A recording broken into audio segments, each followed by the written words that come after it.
Here,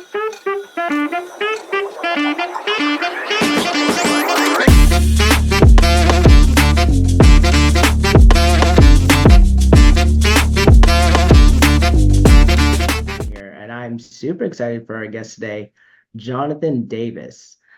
Jonathan is an esteemed entrepreneur, talk show host, and communications expert with over a decade of consulting and communication experience, and has emerged as a beacon of empowerment in Frisco, Texas. With a Bachelor's of Arts in Mass Communications from Payne College and certifications as a life coach, neurolinguistic programmer, Jonathan offers a holistic approach to personal and professional development. Using his experience as a former news reporter in NBC Augusta fill and anchor, Jonathan hones his clients' public image and messaging, and amplifying their reach and enhancing their communication skills. In every facet of his life, Jonathan's mission remains constant: to uplift others and unlock their full potential, ensuring greater success and prosperity for all. Welcome to the show, Jonathan. Thank you. I'm happy to be here. Yeah, this is awesome. I'm super excited today, man. So, man, I want to just dive right into it. So, I know that you have this massive background in communications and public speaking. So, but what initially drew your interest into learning more about that area and that field? So, man, I remember like it was just as soon as you asked that question, it popped in my head. So, I remember I was a senior in high school, Yeah. and we went to this event at the college there. I'm from Miami, Florida, so as you said, and so it was at Florida Memorial College, and it was in their auditorium, and they had all the different high schools there, and Mhm. then there was this woman that she was the speaker, and I Mhm. mean, you go to programs and you hear the speaker, and it's like, okay, when is this going to be over? They're Yeah. boring and stuff like that, and she just gave such life. I can't remember what she talked about, but I Mm. remembered how profound she was and how engaging, Mm. beginning to end. I mean, she showed such enthusiasm, and like I remember her calling out each school and just the things that she was saying that just kept the attention of all these high schools. And I thought, Yeah. I want to do that one day. I want to do that one day. I want to, and it was one of my dreams actually. One of my dreams outside of being this big time actor or singer, I wanted to be a public speaker, and I wanted to speak all over the world, just helping people find out how awesome they actually are, to like open their eyes to that. And then years later, Yeah. gone off to college, graduated. There's this event, this musical event at in the city I was in, Augusta, Georgia. And this woman comes out, and she was the one from when I went to the event in high school. That is She got up wild. and did the exact same thing. And I thought, Yeah. oh my gosh, I have to meet this lady afterwards.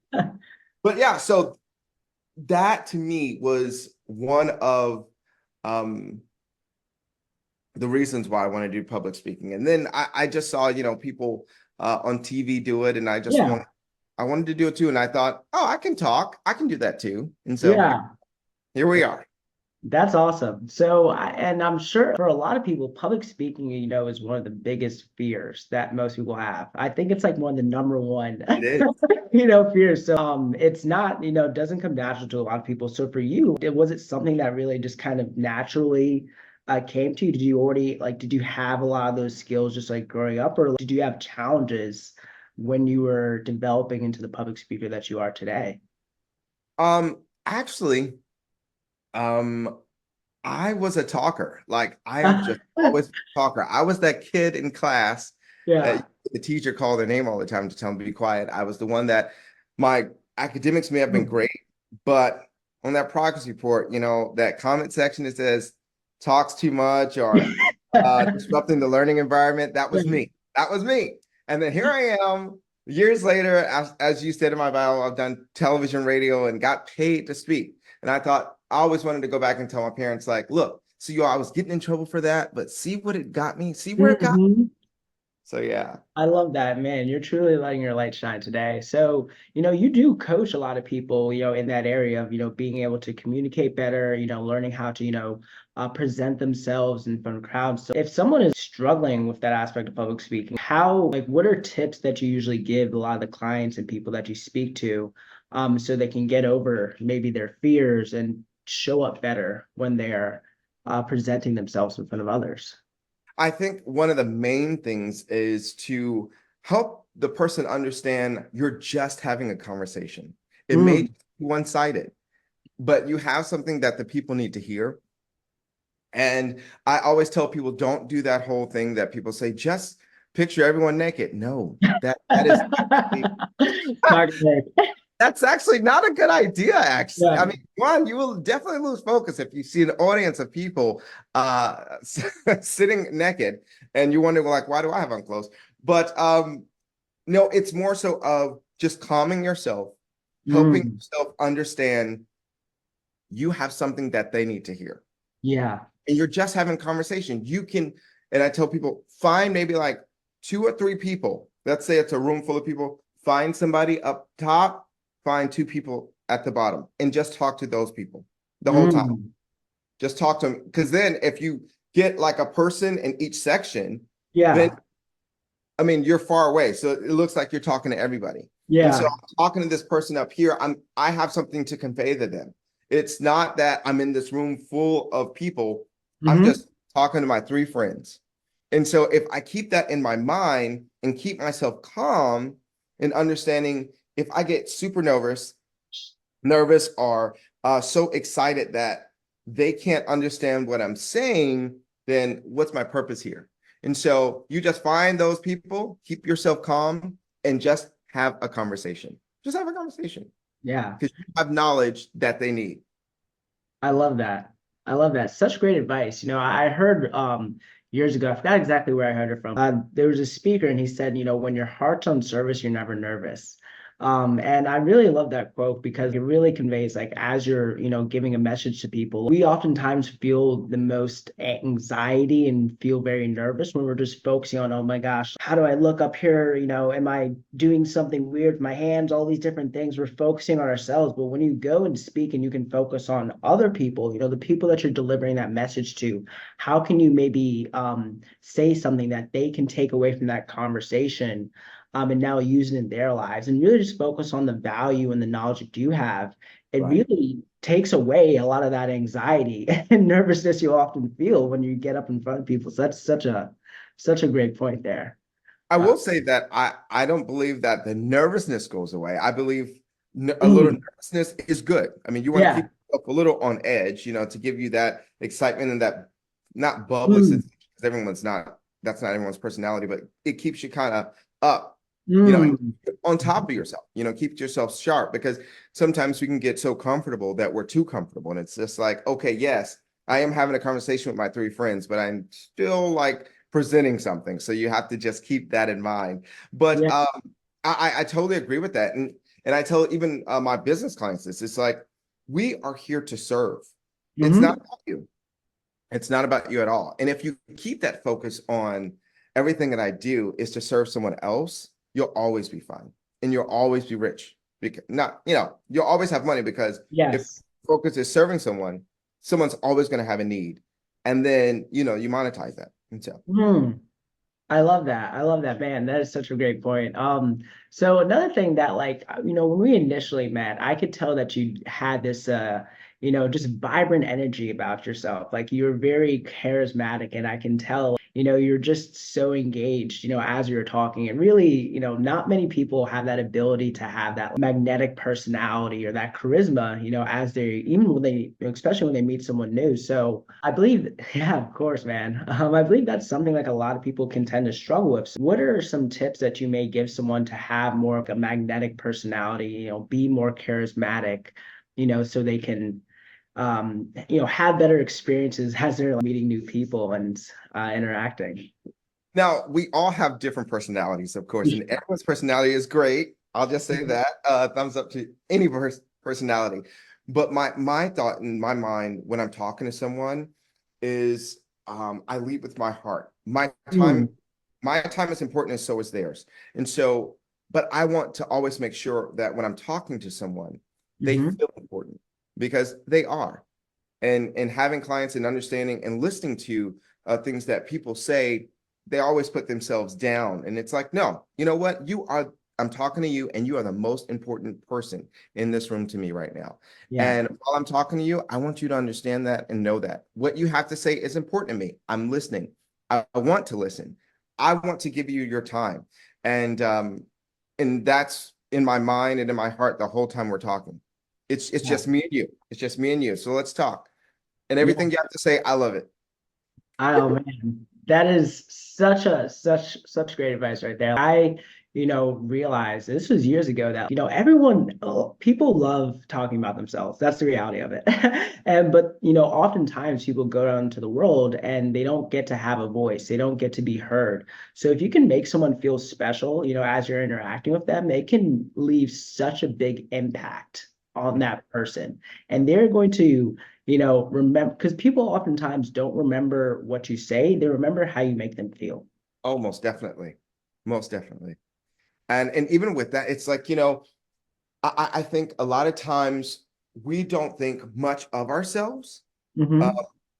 or we think too much of ourselves. So it's usually uh, one Mm. extreme to the next. And so when talking to somebody, a lot of times when someone is talking about themselves, um, it's like, yeah, of if they're promoting themselves. If they're just sharing, they're just sharing. Because I'm one that I want to know about you. I'm Yeah, going to ask you questions. Yes, I know we just met, but I want to hear about your kids. I want to yeah, know how did their game go. And so I just feel when you have someone talking to them and making them feel important, not pompous, but important, um, they seem to not calm down, but their guards are down. So mm-hmm. then they can have a conversation. And if you feel and have the person feel like they're important and they're acknowledging that you're important, okay, I don't have to put on. I can just Yeah, actually talk to you. And so now we have a great conversation because these other people are trying to get something from me, but mm-hmm. you really just care enough to have conversation and see how I'm really doing at this very moment. And I think once you feel that or get that connection with somebody when having a conversation, it's just a win-win from there. And they leave, as you said, feeling like, oh, that was good. I Yeah, would actually like to talk to them again. yeah. Makes such a big difference. Wow. So I'm sure, for most people, then when they see you, they're probably, man, like this person shows up so authentically. You have an immense amount of confidence. Did you ever struggle with your confidence back in the day, or were you always just this person that was able to, be extremely, authentic, of who you are and show up with your light shining bright? So I will say, all right, let's get vulnerable. So no, I was not. Hmm. I share this a lot of times on my show, but I was one that I was picked on. I was bullied. Mm. I'd gone through a place, a season of much younger, of like, I don't want to deal with this anymore. Let me get out of this world. Yeah. And I did not have the confidence, and I didn't realize until um, I'd gone off to college. I remember like it was yesterday. I was walking up the stairs. I left my dorm room. I was walking up the stairs, and I got into a place where um, I I would call my mom on my cell phone from Hmm. my dorm room to the cafeteria on the campus, and I would talk to her until I got in line so it could take my focus out. So the cafeteria Mm-hmm. at college, it was all glass. And so you walk up the stairs, everyone sees you. I mean, well, it's all glass, so they can see the whole yard. Yeah. But the focus is right there. So with the hurt and pain and trauma that I had been going through all those years, in my mind, I felt like every time I walk by this glass, they're talking about me.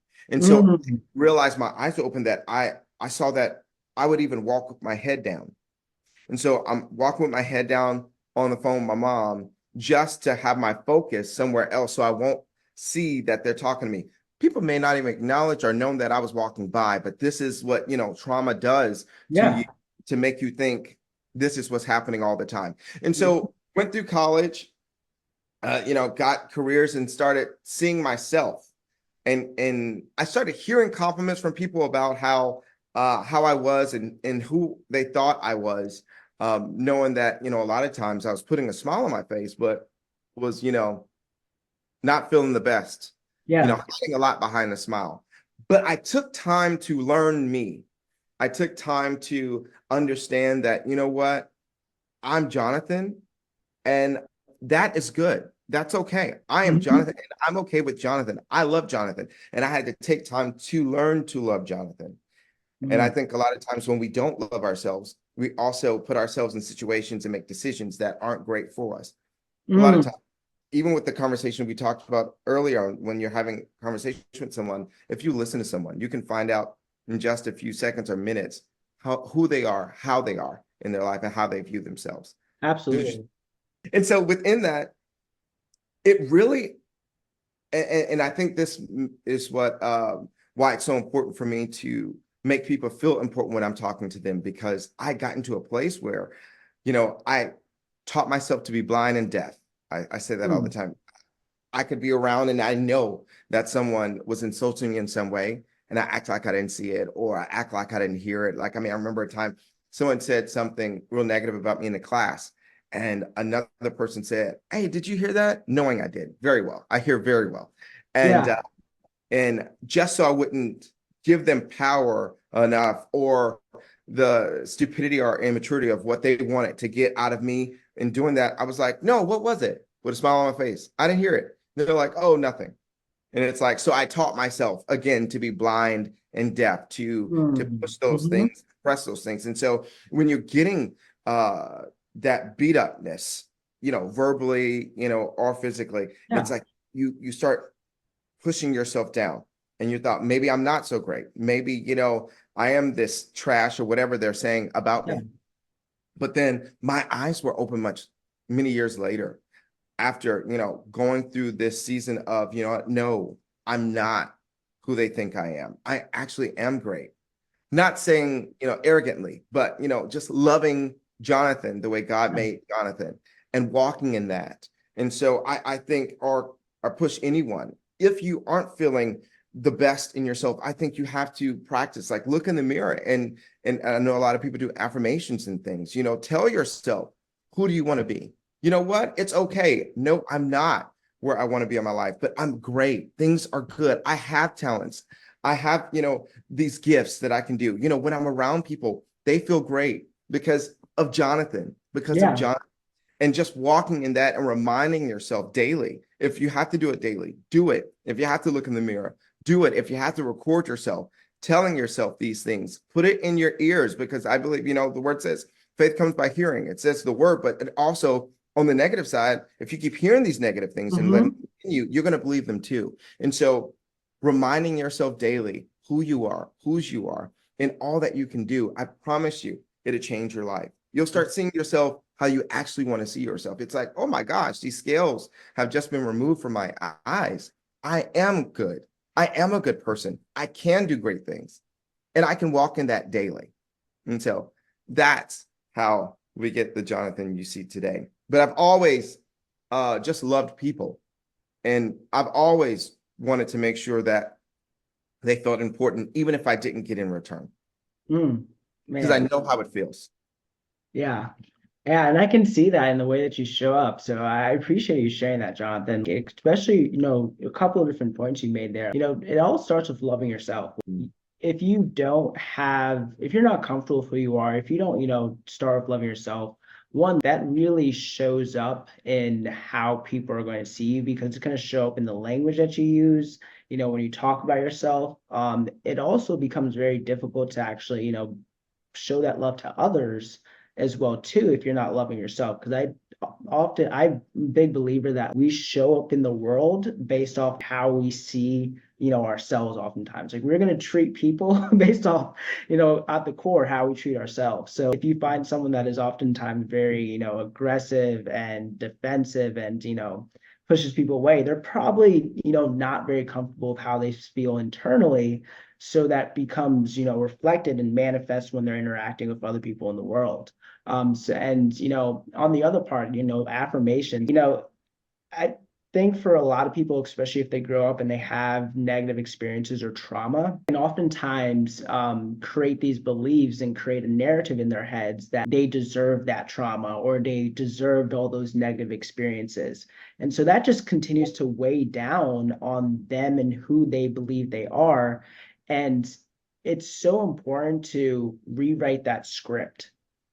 If you've had those thoughts for like 10, 15, 20, 30 years, you now have to start reinforcing other thoughts about yourself. It's not going to happen overnight. You're not going to say one affirmation and the next And day I'm you're going to be good. completely No. amazing. Yeah, these things take time because they took time for it to, create that. You took time for you to create that narrative. So you have to, I always tell people, oh, if you felt that way about yourself, then that's been the way for the last 20 years. It makes sense. That's probably going to take just that amount of time, if not more, to change your character. It often is shorter. Reinforce that different narrative about yourself um every single day.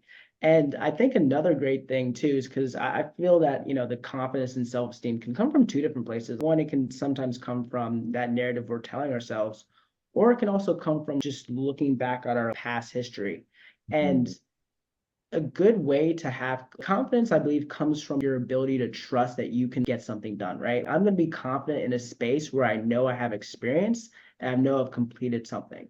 So if you may be suffering from confidence in some area in life, taking more action in that area can oftentimes improve your confidence. I know when I started speaking, I was, it wasn't all, what you see today. It happened over time though, because I just kept doing it. And you slowly start to improve. You slowly start to see like your weaknesses and focus on and improve your strengths and things like that. So I think that's so powerful there. I'll say this just to piggyback. I love when people say that, piggyback on what you said. And going through that, I believe that if we find those places, and I want people to understand that it's okay to have weak areas. No one's strong in every area, but it's making the decision, do I want to stay weak in this area?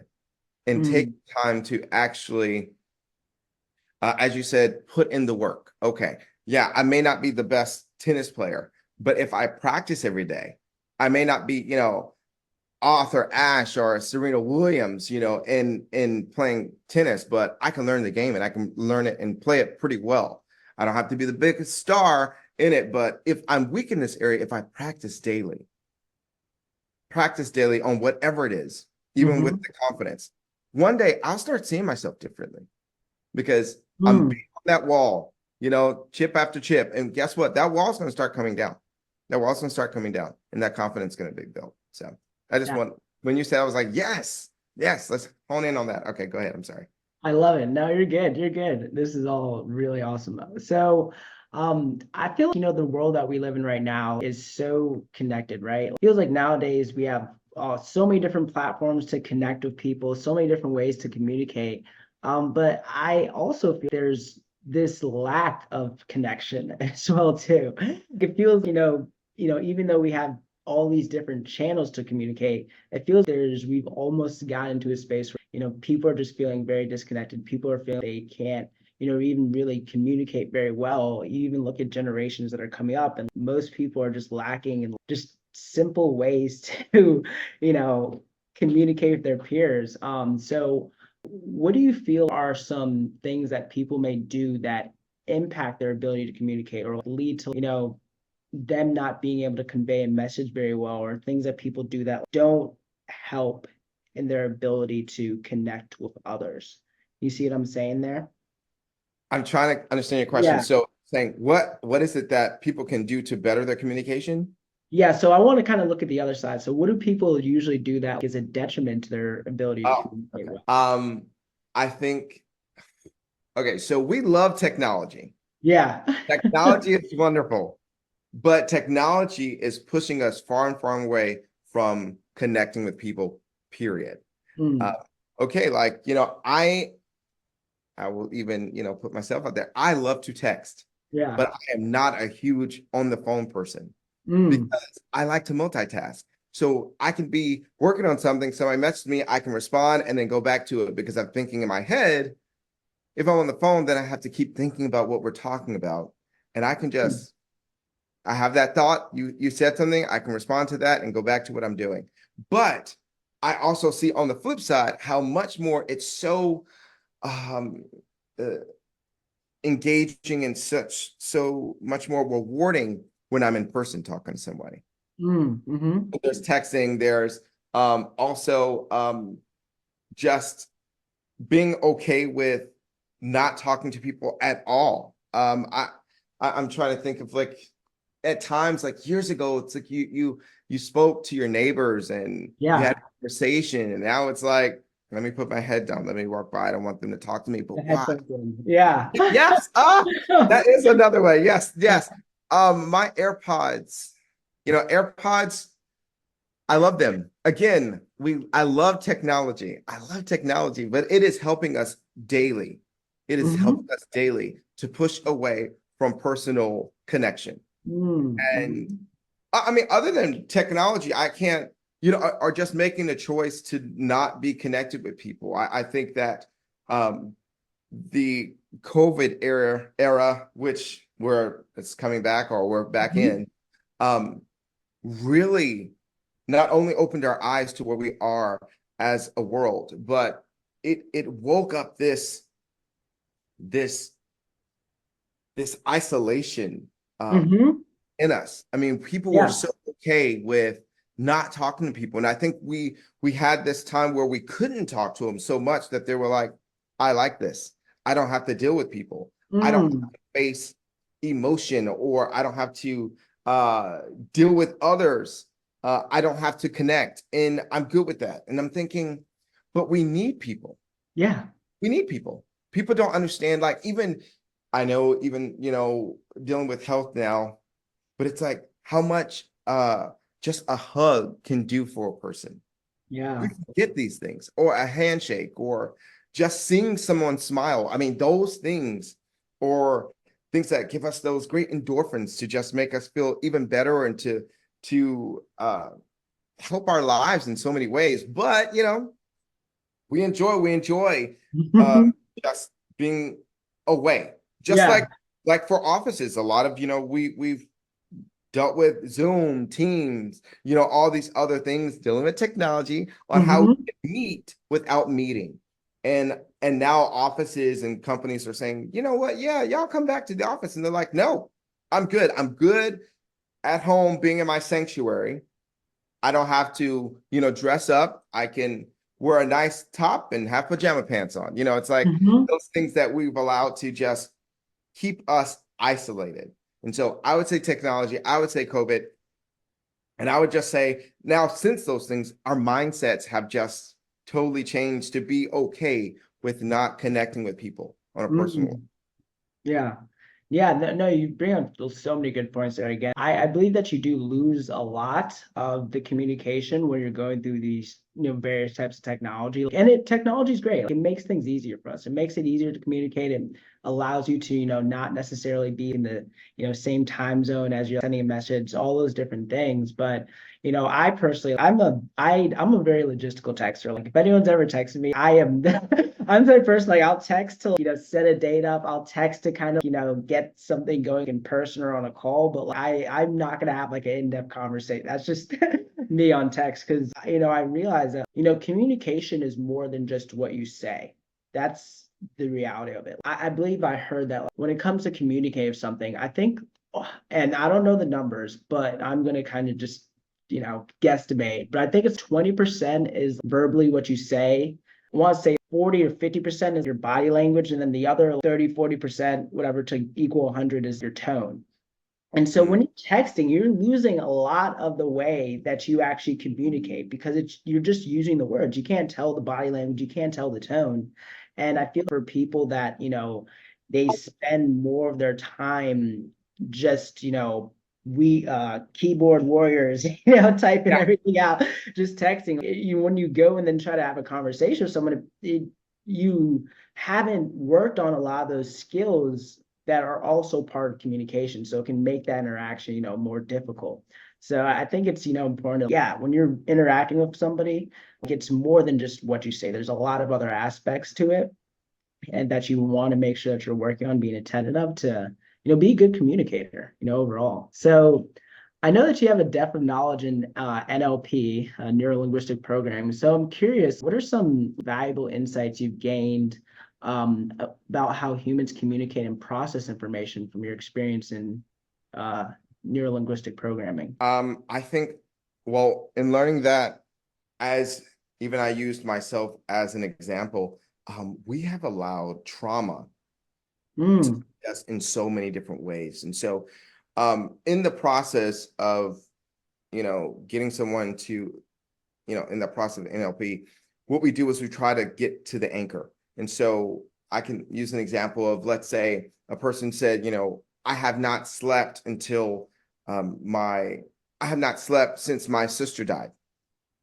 We were so close. We talked all the time. Da da da da. I have not slept since then.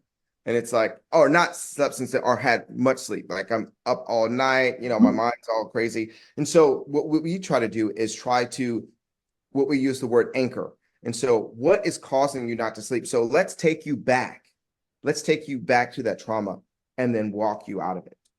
And so mm. the whole thing Okay. is making sure a lot of times our issues with communication, our issues with connection, dealing with trauma is because we stay there. We stay there instead of walking ourselves out of it. Okay, yes, not minimizing that the sister died, but when I think about her, yes, I'm going to miss her. Yes, yes, I miss her. Yes, I want her here. But you know what? It's okay that she's not. Let me think about those Mhm. positive things that are those Mm, times that we had together. And let me go back to this funeral. Let me put that in my mind. I'm there. I can see her going down in the grave. I'm going to say goodbye. I will see you soon. And let me now allow myself, because a lot of times that's really what it is. We don't allow ourselves to do much. We close mm, ourselves into this place. Uh, I've kept myself in this depression. I've kept myself in this mourning and bereavement time instead of just allowing myself to live. So did I die with my sister?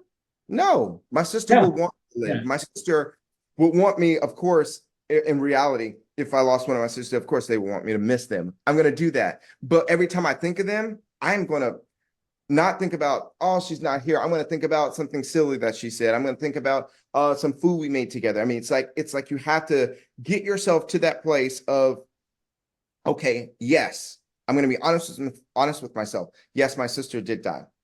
Okay. I was at the funeral. Okay, what else? What did you feel? Tell me the process that you were going through. What was going through your mind while you were there? Now that we're there, I want you to say goodbye to her. Mm, Okay, now that you say goodbye, she's good. She's in a better place. Now let's get you in a better place and let's walk you to where you are today. And I promise you, things will change in your life. They will. Because you're not allowing that chain to hold you down. yeah. It's really what I've learned in talking to clients. It's all what's in our mindset. It's all what's in our mind. Even going back to the public speaking, even going back to networking and being in because we deal with social settings as well. It's like it's just this fear that we've put in our head that even in social settings, people are thinking negative about me. People are not going to talk to me. Why? Tell me, actually, let's go back to that anchor. What started that? When Yeah. did you start feeling this way? And so it's just walking out of that. So what you're saying is, yeah, for a lot of people, oftentimes when they're having those struggles, it can oftentimes be rooted from a experience or trauma they had that they never really moved past or never really, overcame. There is always there's always an anchor. There's always a root. Mm-hmm. Any of our issues, there's we deal with this, we deal with that. There's always why did one, and even doctors ask you this all the time when you go, oh, I'm having this stomach pain. When did it start?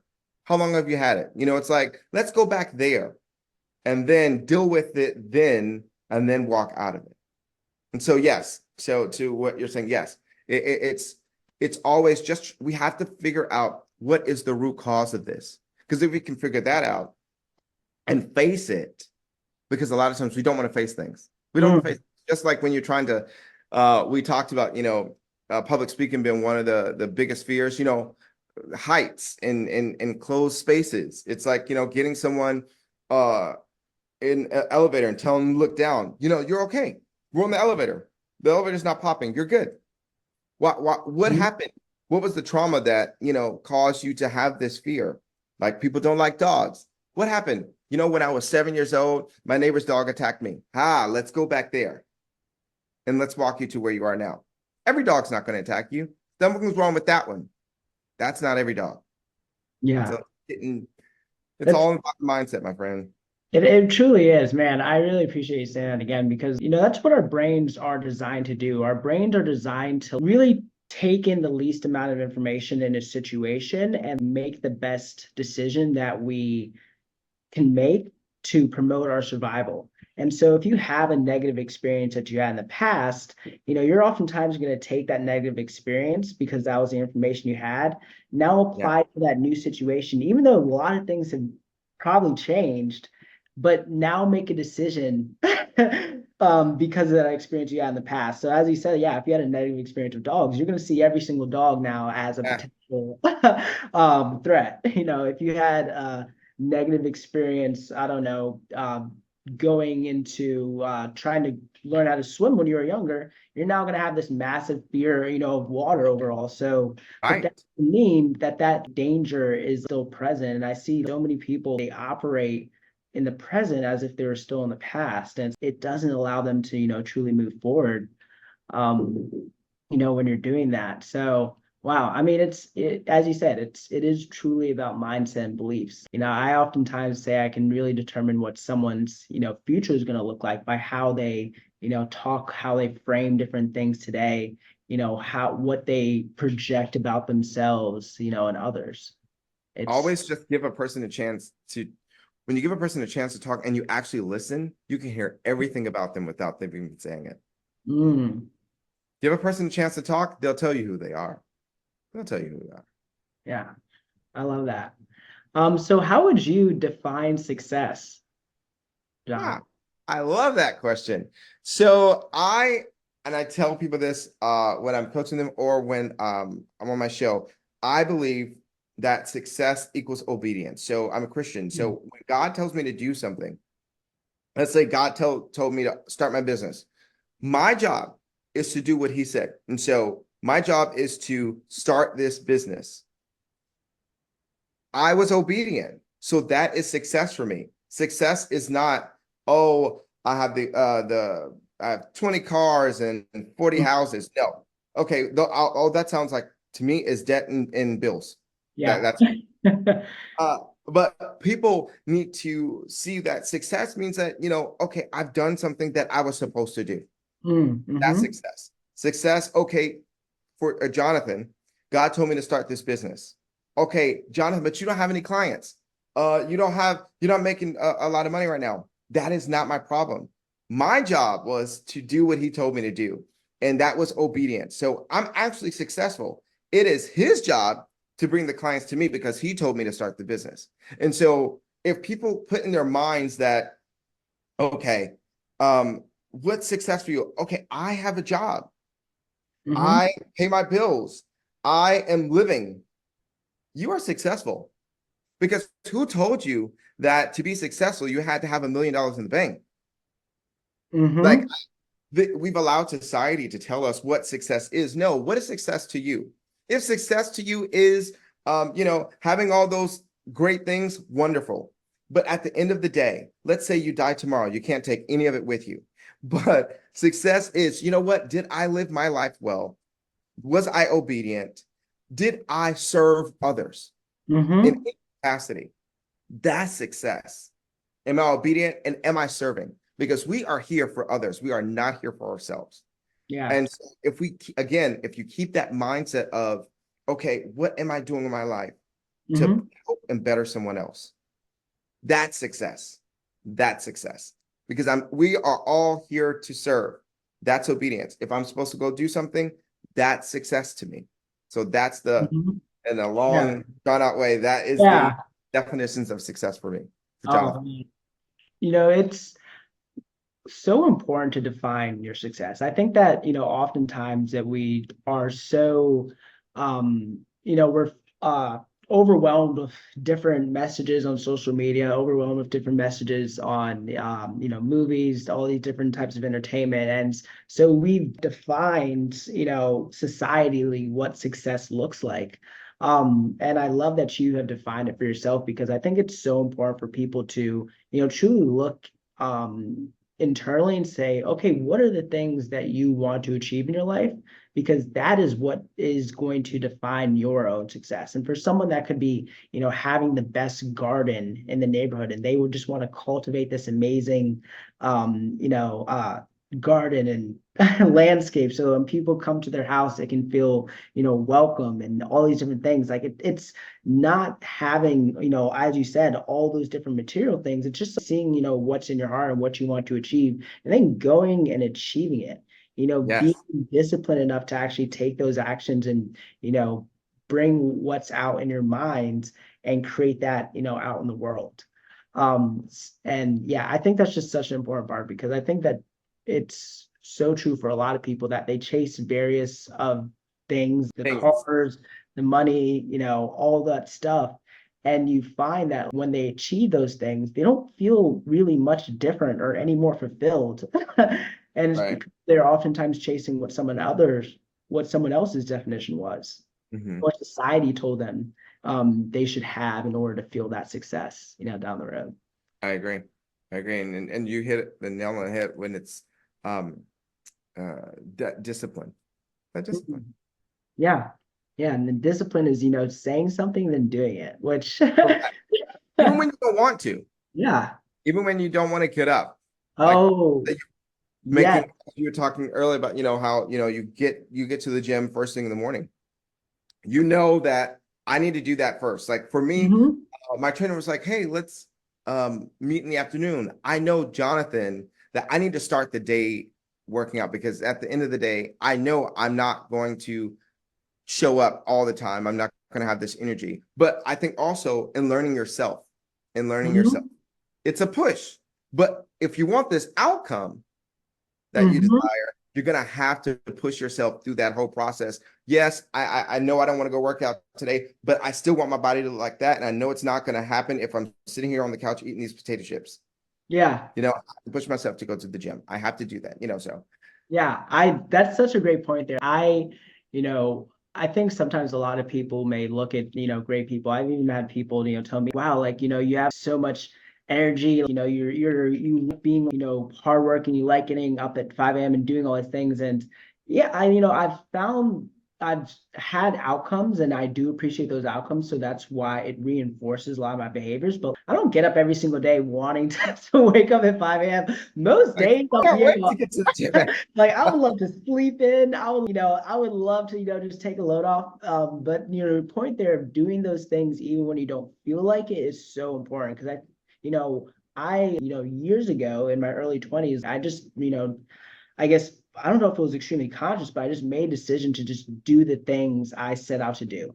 And That's good. whether or not I actually felt doing it, wasn't going to determine whether or not I did it. And I think that a lot of times people may say something and it feels good, right? It feels good to say, hey, I'm going to start a business or hey, I'm going to go out there and get super fit or all those different things. But then when it comes to doing it, they're like, man, well, I don't know. Today I just don't really have much energy. Oh gosh, I didn't get much sleep, so yeah, I'll start tomorrow. But when you do that, the reality is that you're not going to make any progress, and you Right. have to really, you know, reinforce discipline is doing that thing regardless of how you feel or what the circumstances are. It's just sticking to that action and being consistent. And I really think that a lot of people would benefit from just doing the things they tell themselves are going to do and doing the things they tell others are going to do, regardless of how you may feel in the moment. I agree. So important. I agree. So if you could narrow down your career success to a few traits of yours, Jonathan, what traits would you say have been the most impactful um, for you in your career? I would say believing in myself. Mm. Mm-hmm. Even if someone has told me opposite, I preach this to anybody. I said, if you don't believe in you, no one else will. No Yeah. one else. So believing in myself, discipline, um, and also keeping in mind that I'm not doing this for myself. Mm. Yeah. You said three. Those are me three. If again, back to again, I'm sorry if I sound like a broken record, but Yeah. the success in doing that with the careers and business, I'm not doing it for me. I know I don't feel like, I may not feel like working today, but I know I have to. I know I have a job to do. I know I'm supposed to be doing Mm. this. And guess what? I believe in me. Even some might not think I'm the best in the world. That's okay. I'm the best for Jonathan. And Jonathan's going to show up, and Jonathan's going to show up as Jonathan, and he's going to do what he's been called to do. And so that's what my three things would be. I And I love it. believe I love it. That's so powerful, man. So, before we get into the final questions here, like I have, one question because I think this has been a recurring theme of, a couple of things that you said here, and that's really a big point that I want to make. But why do you feel, or yeah, why do you feel having, a strong why or a sense of service is so important when you're going to go accomplish something big? I think the why gives you the gas. Mm-hmm. The why gives you the gas. Why am I going to the restaurant? I'm hungry. I need to satisfy, you know, that hunger. But the why for me is more so of I need to keep going because I believe everyone is here. They have something that is called to a certain group of people. Yeah. And I believe that when we leave this earth, we should leave empty. And so I need to make sure that I'm doing everything. My why is I need to make sure I'm doing everything I can that's in me to serve the people that I'm called to. I'm not called to everybody, Mm-hmm. but my job is to, okay, if I'm supposed to be doing this right now in this season, I need to do it to the best of my ability because there are people waiting on what I have. And I think if everyone keeps in their mind, hey, the things I'm called to do, there are people that need it. And if I just think about me Yeah. and not the people, I'm gonna leave this earth full. No, Mm-hmm. I want everything that's in here to be poured out to the people that need it. And so Yeah. that's the people that I'm called to serve. Thank you for sharing that. It's something that I found to be so important when it comes to being able to, especially get through the hard times. Whenever you take on like a big challenge or you're going to try to, build something great, having that strong why, as you said, it really gives you the gas. And, if you're just doing it for yourself because you want to be able to achieve something, when you get into those harder days, and there will be harder days, Oh, it's yes. really difficult to, sometimes find that energy to do it for yourself. But if you have, that stronger why behind you, whether it be your family, your community, the people that you know that you should be impacting, I've found that is, the biggest driving factor that will enable you to continue to have the energy and continue to have the commitment to your big goal. And it's like when you I oftentimes will look at people as well too that have been very successful. That's something I did when I was younger. It's people that have achieved big things have some of the biggest reasons why they did it. It wasn't just because they wanted to, you know, gain, Famous. yeah, become famous, have all this money. It's because they had this deep reason, this deep passion behind that goal. So I think it's so important, as you create goals, see why that's important to you. Tie it back to something that's meaningful for you, because that is what is going to allow you to continue to persevere through, the obstacles that you face, on your journey there. So I I, appreciate it. I just agree with what you said. I really think that if we keep in our minds the right motives, because Mm-hmm. even with someone having a business, I mean, if your whole point of having or motive of having a business to be rich, you will always be broke. You will Mm-hmm. always. But going back to, hey, I'm starting this business because I think a lot of people can benefit from this. You will Mm-hmm. always have money. I really like to drill that into people's minds. It's like, no, like what you do. It's like, hey, Mm-hmm. you're making people successfully financial. Mm-hmm. It's like you're not doing it for you to get rich. I mean, yes, it's a monetary benefit to it, but it's like every day you are helping someone else. So Yeah. I want people to ask themselves, it's like, how can I help someone today? If that's Mm-hmm. through my job, if that's through my hobbies or my business, okay, I'm doing this to help them, to help Yeah. them. Once I help them, guess what? They're going to tell somebody else that I helped them. And then the other Yeah. people are going to come and then I can serve them. And I'm telling you, you'll always have money.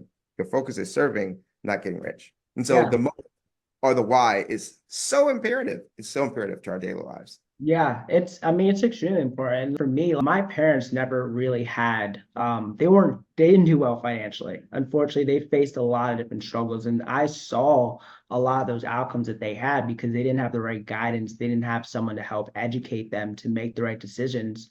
So for me, I don't want anyone to ever have to land in that same spot or face those same type of struggles. So that is, what carried me into my career. And it's one of the reasons why I feel like a lot of people end up working with me because they see that I care. They see the compassion that I have, as I talk to them. And, that is something that, again, I think is so important because I've like seen a lot of people, especially in my field and various other fields, like they start something and they don't continue it. They stop after a couple months, after a couple years. And it's because they have a very superficial reason for doing it. It's not something that's deep and that is truly tied to their, soul in a way. So, man, I think it's so important.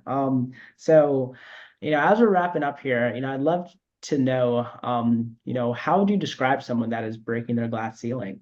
I think that I actually, in when you said it, I like pictured it and it got me so excited because I thought that person is pushing past themselves. That person Mhm. is pushing past the fears. That person is pushing past the negative thoughts and the things in their ears that are trying to keep them um,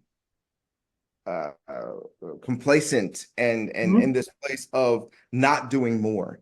We are here. If you wake up today, you have a job to do. There's more for you to do. And I want people to understand, even that person that's breaking through their glass ceiling, it's like, yes, you are here. If you are still here, there's people that need you. There's stuff for you to do. And who cares about your age? Who cares about your age? I know a doctor that was still, delivering babies in their 90s. I'm telling you, like, Mhm. there is more for you to do. And so I encourage that person or describe them like they are winning. They are winning. Don't focus on that you're winning, but just focus on, you know what? I still have the strength to do this. So I'm going to keep going. I'm going to keep going. There's more for Mhm. me to do, and there's more people for me to serve.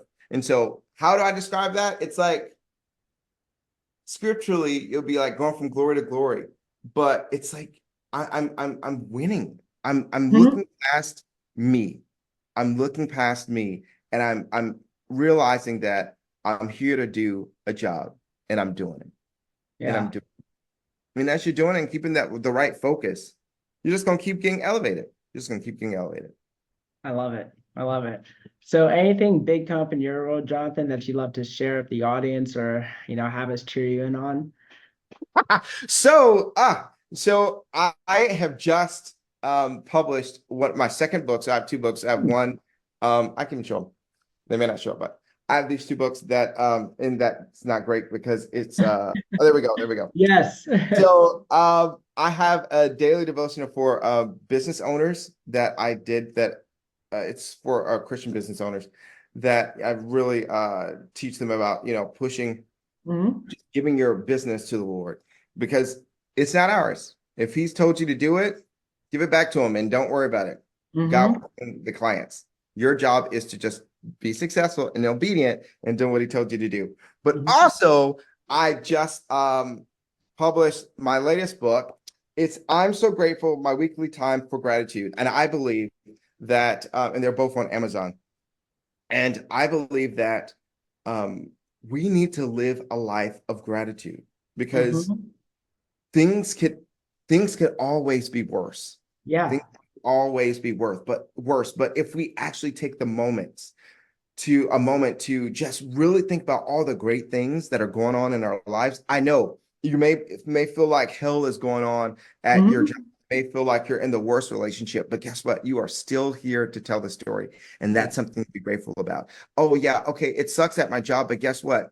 I still have a job. I still have money coming in. Yeah, I mean, it's just looking at even the little things that we take for Mm. granted. You know what? I drove from my house to work with no accident, with no ticket, with no one, with me, not getting hurt, or I got there healthy. So, I mean, it's just, again, those little things. So Mhm. I have some prompts that I have people go through weekly, Yeah. not, giving them assignment every day, but, you just sit, have that time, like as you talked about, having that time of meditation and just really think about all the great things that I can be grateful for Mm. today or this Mhm. week, because good things are always happening Yeah. around us. Again, I know that, sorry, I'm excited about it, but, in our lives, yes, things are not always how we want them to be, but Yeah. they're always good in the bad. May not have my lights on, may not have any food, but guess what? You know what? I'm still here to believe that my situation is not always going to be like this. It's going 100%. to turn around, but it's all in our mindset. Okay, things are rough. How can I change the situation? Or what is it that I can do to make my life, even better? So, Hmm. I love it. I love it. Awesome, man. Well, thank you so much for coming on, Jonathan. This has been an absolutely awesome episode. So, what are the best ways for people to reach out and connect with you? Yeah. yeah, so they can go to my website, www.davisconsultantsgroup.com. I'll say that again, www.davisconsultantsgroup.com. That's consultants with an S, group.com. They can find me on Instagram, TikTok on my fave coach Jonathan, my fave Hmm. coach Jonathan, or on Facebook, Jonathan Davis. So I'm easy to find, easy to find. And so, I love it. if they want to connect with me or, get any of my services, they can connect to me any way that I've shared. Awesome. Well, guys, do not hesitate to reach out. Again, I appreciate you coming on the show, Jonathan. This has been absolutely awesome. And we will see you guys soon on Breaking the Glass Ceiling.